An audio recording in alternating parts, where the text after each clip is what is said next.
The phenomena you are about to witness could well revolutionize your way of thinking. We are presenting startling facts and evidence that take up where other explanations leave off. Some of these revelations may very well go against things you have been taught and perhaps believed all your life. Prepare yourself for the evidence which will follow.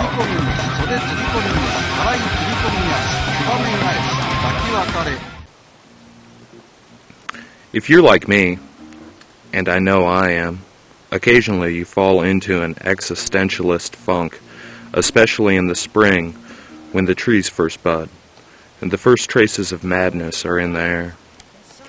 After all, life is rather disgusting. You must constantly stuff substances into one orifice, only to forcibly expel it from the other. All right, this is in sickness once again. And in pollen season, your nose leaks thick ropes of mucus. If we were to look at our bodies on a microscopic level, we would find them swarming with bacteria. Bacteria, bacteria.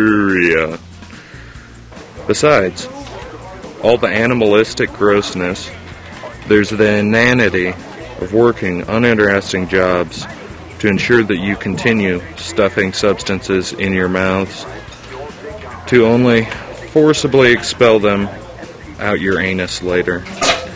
Then, if you're lucky enough, you may get the chance to choose between hanging around your loathsome and uninteresting coworkers a little longer or venturing out into a torrential downpour, which has surely flooded your crappy subterranean dwelling.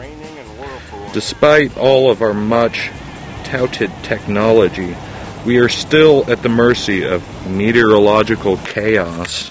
To me, this is all rather absurd. When faced with such overwhelming absurdity, as a sentient being with emotions and thought processes, you can either decide to laugh or cry. So I laugh. Others opt for a third choice.